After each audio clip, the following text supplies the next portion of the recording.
আগে শ্রদ্ধা জ্ঞাপন করছিল। প্রভু হরে কৃষ্ণ, আসুন বসুন, একটু কীর্তন শ্রবণ করুন। না, উনি বিদ্যা বুদ্ধি কবিত্বর অহংকারে আর সমঝোতা হতে পারলেন না, সমদর্শী হয়ে বসতে পারলেন না। না পেরে উনি চেয়ারে গিয়ে বসলেন। ও বাবা, আপনাদের বলছি না, আপনারা বসুন, আপনারা থাকবেন। যুগে যুগে এমনই করেই আসছে মানুষ, নানাজন নানা গতিতে থাকে। যখন ভক্ত গতিমতি হয়ে যায়, তখন উচ্চ আসনগুলো ছেড়ে তখন ধুলায়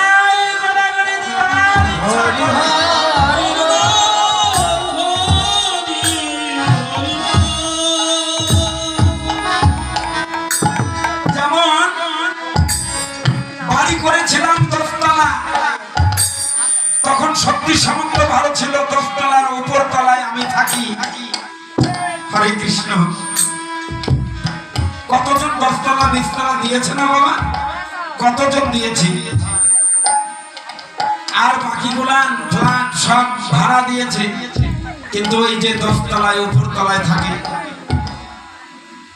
শারীরিকটা অসুস্থ হয়ে গেছে, তাই বলছে আর 10 তলায় যাইতে পারবো না, থাকবো না। সন্তানদের ডেকে বলছে, ওই 10 তলায় না থেকে আমার বিছানাটা তুমি যদি ওই নিচতলায় করে দিতে, তবু তো আমার ভালো হতো। তো যখন শারীরিক কামনা বাসনা পরিপূর্ণ থাকে, তখন আমরা উপর দিকে উঠতেই থাকি। আর যখনই দেখা যায় জিহ্বাটা হয়ে যাচ্ছে জোরে জোরে, কর্ণটা বধির, কর্ণে আর ভালো দেখছি না, বয়স 60 পার অবস্থা হয়ে গেছে, গড় আয়ু 60 পার হয়ে যাচ্ছে, আর উপর দিকে যাওয়ার ইচ্ছা করে না। ভজনের গতিটা এমনই হয় গো, যাদের ভক্তি বেড়ে যায় তাদের আর উচ্চগতি না হয়ে ভক্তের চরণ ধরির দিকে যাওয়ার সাধন করে।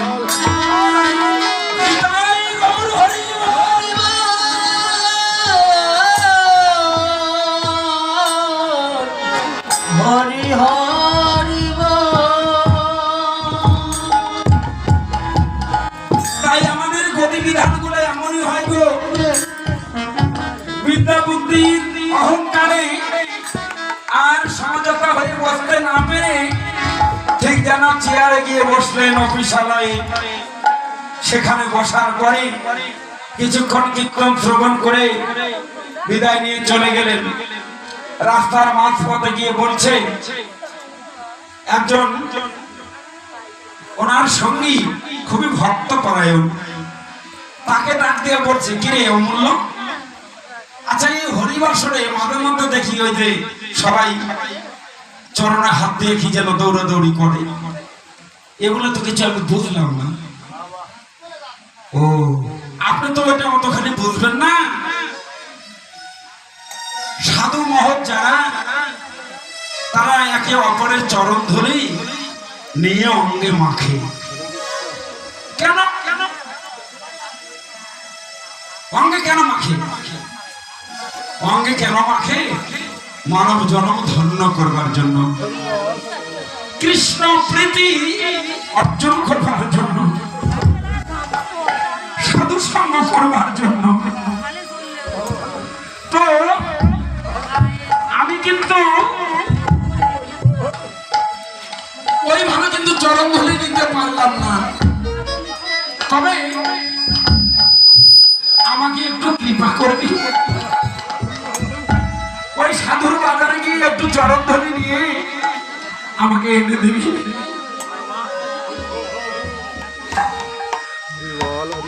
আমি তো বিদ্যা বুদ্ধির অহংকারে আমি তো চরণ ধরে নিতে পারছি না, মনটা বড় কাটছে গো।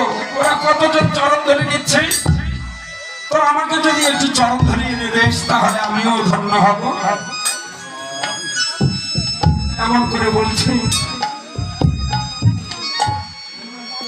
ওনার কথা ফেলতে না পেরে আসরে এসে কিছু চরণ ধরি ধারিয়ে ধারিয়ে নিয়ে একটা পলিথিনের ব্যাগের মধ্যে চরণ ধরে নিয়ে ঠিক যেন ওনাকে নিয়ে দিয়ে দিলেন এই যে চরণ ধরি। তো পলিথিনের ব্যাগে তো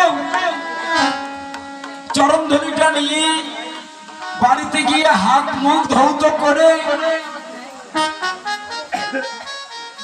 সেবা আদি আস্বাদন করে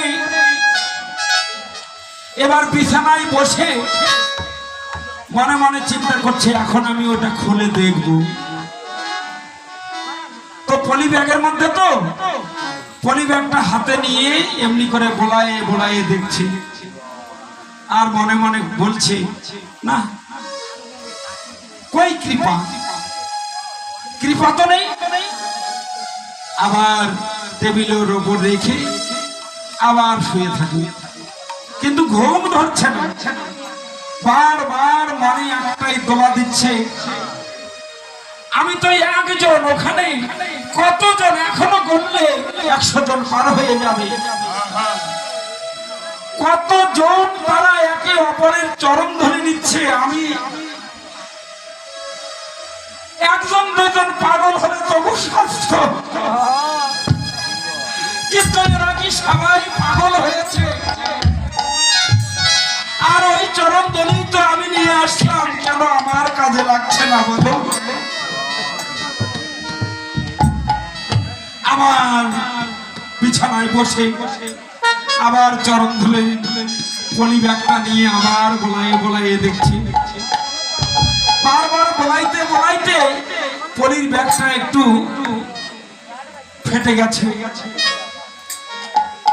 চরণ ধুলি হাতে যখনই পরশ হয়েছে তখন আর গৃহে থাকতে পারছে না।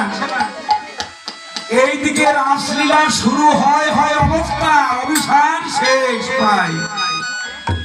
এমন সময় দুটি বাহু উত্তোলন করে ঠিক যেন এই বনগ্রাম হরিবাসরে এসে ধুলাই গড়াগড়ি দিচ্ছে।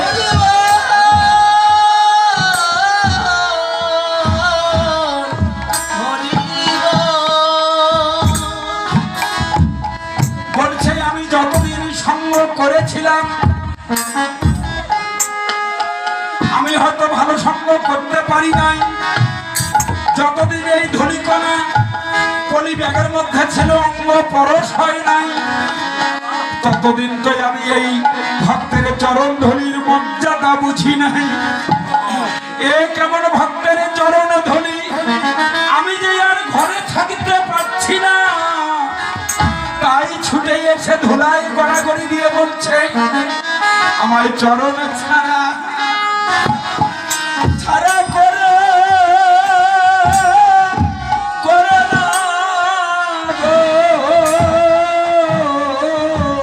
আমার চরণ ছাড়া আমায় করো